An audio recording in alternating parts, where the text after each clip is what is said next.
집 인테리어 준비하면서 바닥재를 마루로 해야 할지 타일로 해야 할지 장판으로 해야 할지 고민하시는 분들이 굉장히 많으실 거예요. 마루가 무난하고 좋을 것 같은데 뭔가 색다른 느낌이 없어서 좀 아쉽고, 색다르게 타일로 하자니 바닥이 너무 딱딱하고 차갑다고 하는데 걱정이 되고, 쿠션감 있는 장판으로 하자니 기껏 돈 들여서 인테리어 하는데 뭔가 산티나지 않을까 걱정되고, 그런데 바닥재를 고를 때 반드시 함께 고려해야 할 게 있습니다. 안녕하세요, 집이야기입니다. 바닥재를 고를 때 함께 고려해야 할 것이 바로 라이프 스타일입니다. 재료의 종류와 특성에 대해서 자세히 말씀드릴 건데요. 그 전에 나의 상황에 대해서 한 번 더 생각해 보셔야 합니다. 취향도 중요하지만 가족 구성원이 어떻게 되는지, 아이가 있는지, 반려동물을 키우는지, 좌식생활, 입식생활 어떤 것을 더 선호하는지, 실내에서 슬리퍼를 신는지, 맨발로 다니는지, 집이라는 공간은 편안한 느낌이 들어야 되거든요. 특히 바닥재는 일상생활에 항상 밀착되어 있는 재료이기 때문에 나의 생활 습관에 맞는 것을 고르는 게 굉장히 중요합니다. 그럼 바닥재의 종류를 살펴볼게요. 바닥재는 재료에 따라 크게 5가지로 구분할 수 있습니다. 첫 번째 마루, 두 번째 타일, 세 번째 장판, 네 번째 석재, 다섯 번째 콘크리트입니다. 석재나 콘크리트는 집에서 거의 사용하는 경우가 없기 때문에 마루, 타일, 장판 이 3가지에 대해서 자세히 설명해 드리겠습니다. 첫 번째 마루입니다. 마루는 다시 4가지 종류로 나눌 수 있는데 원목마루, 합판마루, 강마루, 강화마루입니다. 원목마루는 나무 합판 위에 2-3mm의 원목을 붙여서 만든 재료입니다. 상부 마감이 원목이기 때문에 목재 고유의 무늬가 살아있어 고급스럽겠죠? 한두 장 샘플만 보는 것하고 실제 깔아놨을 때 느낌이 정말 차이가 많이 납니다. 그리고 한 가지 특징이 진짜 나무를 붙인 거기 때문에 같은 브랜드라고 하더라도 수종에 따라 가격 차이가 꽤 있습니다. 원목마루의 장점은 보행감이죠. 이 발에 닿는 느낌인데 이건 정말 흉내내기가 어렵습니다. 한 번이라도 직접 밟아보신 분들은 아실 텐데요. 발에 닿는 느낌이 정말 좋습니다. 단점은 충격에 약하다는 점이죠. 뭔가를 떨어뜨리거나 했을 때 흠집이 잘 납니다. 그리고 강마루나 합판마루에 비해 조금 더 두껍기 때문에 열전도율이 상대적으로 떨어집니다. 마지막으로 가격이 정말 비싸죠. 강마루의 평당 가격이 10만원대 정도 되는데 원목마루는 수종에 따라 다르지만 30만원 이상은 생각하셔야 됩니다. 그래서 어떤 분들께 추천드리냐면 좌식 생활이 익숙하고 좋으신 분들, 그리고 보행감을 굉장히 중요하게 생각하시는 분들, 그리고 예산이 조금은 넉넉하신 분들께 추천드립니다. 합판마루는 합판 위에 1mm 이하의 얇은 무늬목을 붙여서 만든 재료입니다. 무늬목도 나무잖아요? 진짜 나무를 얇게 켜서 만든 거기 때문에 합판마루도 원목마루처럼 천연의 재료로 마감이 됩니다. 원목마루의 장점을 가져오면서 마루 자체는 원목마루보다 더 얇기 때문에 열전도성 부분에서 개선된 마루입니다. 그래서 온돌마루라고 부르는 거예요. 이게 장점이라 볼 수 있고요. 물론 원목 정도의 퀄리티는 나오지 않지만 그래도 자연스러움에 있어서 강마루보다는 조금 더 낫다고 생각합니다. 단점은 원목마루와 대동소이한데요. 표면 내구성이 떨어진다는 점입니다. 그래도 가격적인 면에서는 강점이 있는데 일반 강마루 가격의 약 1.5배 정도라고 생각하시면 됩니다. 그래서 천연 재료는 포기하기 싫은데 가격이 부담스럽다고 하시는 분들께 추천해 드릴 만한 제품입니다. 강마루는 합판 위에 수지를 올리고 그 위에 필름을 입혀서 만드는 재료입니다. 합판마루의 단점을 보완해서 만든 실용적인 마루인데요. 그냥 요즘 신축 아파트들 바닥 재료가 전부 이 강마루라고 보시면 됩니다. 장점은 천연 재료의 단점인 표면 내구성을 높였다는 점입니다. 그래서 찍힘이나 스크래치에 강한 재료고요. 열에 의한 변형 또한 상당히 적은 편입니다. 그만큼 유지관리가 쉽다고 생각하시면 될 것 같아요. 그리고 또 한 가지 장점은 최종 마감이 필름이기 때문에 다양한 무늬의 프린팅이 가능하다는 점입니다.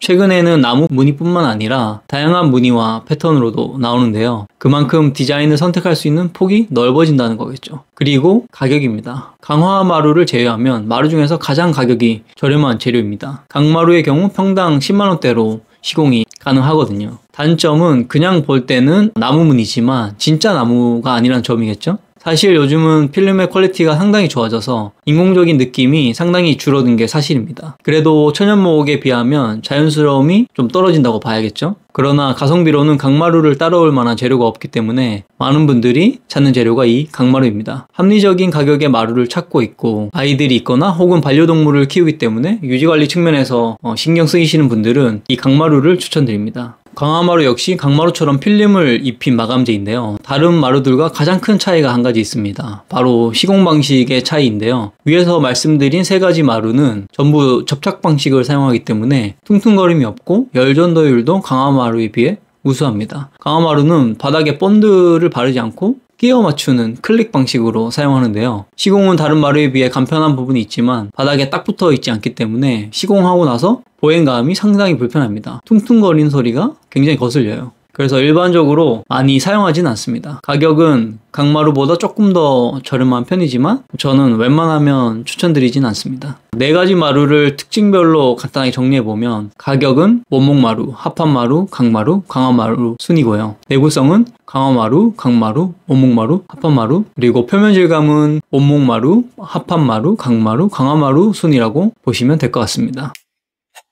다음은 타일입니다. 바닥에 쓰는 타일은 표면 처리 방식에 따라 포세린, 폴리싱 이렇게 2가지로 나눌 수 있습니다. 이름이 어려운데 그냥 포세린은 무광 타일, 폴리싱은 유광 타일 이렇게 생각하시면 됩니다. 폴리싱 타일은 화려한 느낌은 나지만 집에 사용하는 경우가 그렇게 많지는 않고요. 집에 타일 시공한다 라고 하면은 대부분 포세린 타일이라고 생각하시면 됩니다. 타일의 장점이라고 하면 내구성이죠. 타일은 정말 견고한 재료입니다. 스크래치, 찍힘 그런 것들이 아예 없죠. 한 가지 신경 쓸 점이라고 한다면 타일 사이에 들어가는 줄눈 정도가 있습니다. 우리나라는 바닥 난방을 하기 때문에 아무래도 수축 팽창이 있을 수밖에 없거든요. 그래서 신축성이 좋은 줄눈을 사용이 됩니다. 지난번 타일편에서 소개해드린 아덱스의 제품을 추천드립니다. 타일하면 차갑다는 느낌을 떠올리시는 분들이 많으신데요. 물론 물성 자체가 마루나 다른 재료에 비해 차가운 건 맞습니다. 그런데 우리나라가 온돌 문화잖아요. 그렇기 때문에 바닥 난방을 하게 되면 전혀 차갑게 느껴지지 않습니다. 오히려 돌처럼 추결 기능이 있기 때문에 보일러를 끄더라도 금방 바닥이 식지가 않아요. 반대로 여름에는 난방을 하지 않기 때문에 물성 그대로 시원한 느낌을 느낄 수도 있겠죠. 단점은 가격과 보행감입니다. 가격대가 높은 편인데 원목마루와 비슷한 수준입니다. 바닥재로 가장 많이 선택하는 강마루와 비교하면 거의 3배 정도 차이가 나죠. 그리고 타일의 장점이면서 단점이 되는 부분인데 표면이 너무 딱딱하다는 점입니다. 유지관리 측면에서는 정말 좋지만 사용하는 입장에서 맨발로 주로 생활하는 경우에는 불편함을 느낄 수 있고요. 아이들을 키우는 경우에는 위험하게 느껴지기도 합니다. 그럼에도 불구하고 모던한 디자인을 추구하고 내구성을 중요하게 생각하시는 분들이라면 타일이 좋은 재료가 될 수가 있습니다.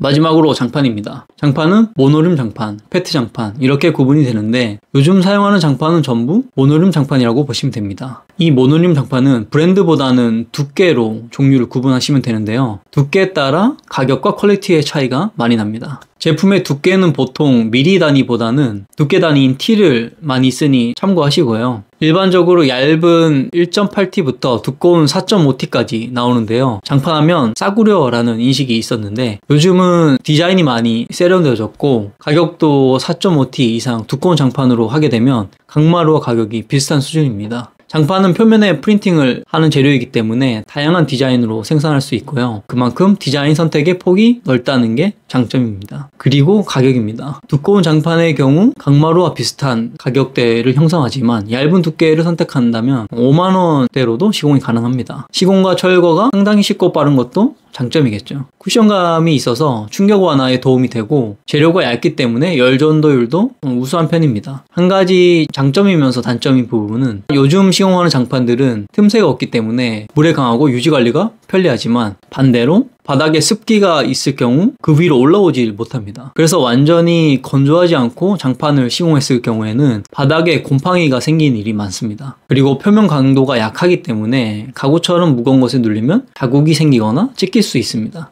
또 한 가지 단점은 장판이 얇기 때문에 바닥이 고르지 않으면 시공하고 나서 밟았을 때 바닥이 고르지 않은 게 그대로 느껴진다는 겁니다. 그래서 시공 전 샌딩 등을 통해서 최대한 바닥을 평탄화하는 작업이 필요합니다. 장판의 두께별로 추천을 드리자면 가장 얇은 1.8T 두께의 장판은 임대용 주택이나 잠깐 거주하시는 경우에 많이 사용하시고요. 2.2T에서 3T 정도의 중간 두께는 가장 대중적으로 많이 사용하는 두께인데요. 그렇기 때문에 고를 수 있는 디자인 종류도 가장 많습니다. 4.5T는 두꺼운 만큼 소음 방지 기능이 있다고 생각하시면 되고요. 아이들이 많이 뛰거나 층간소음이 걱정되시는 분들께 추천드립니다. 가격은 얇은 장판 대비 3배 이상 비싸다고 보시면 됩니다. 그리고 장판과 마찬가지로 비닐계 재료인 데코 타일이 있는데요. 데코 타일은 주로 상업 공간에 많이 사용하고요. 가정용이 나오기는 하는데 사용하는 경우가 많지는 않습니다. 이해하기 쉽게 딱딱한 장판이라고 생각하시면 될 것 같고요. 접착 방식으로 시공합니다.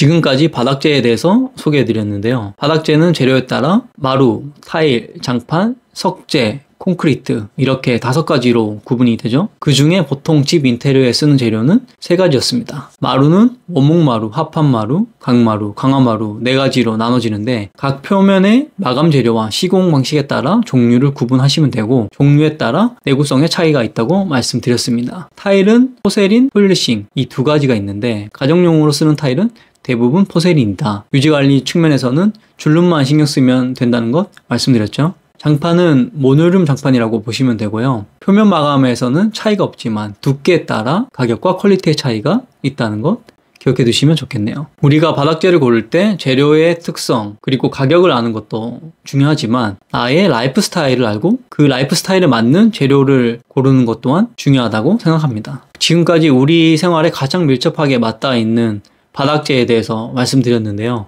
향후 인테리어나 집 꾸미시는데 참고하시면 좋을 것 같습니다. 오늘 영상이 도움이 되셨다면 구독과 좋아요, 알림 설정 부탁드립니다. 오늘 영상에 대해 궁금한 점이 있다면 댓글 남겨주세요. 다음에도 도움되는 집 이야기로 돌아오겠습니다. 그럼 또 만나요. 안녕.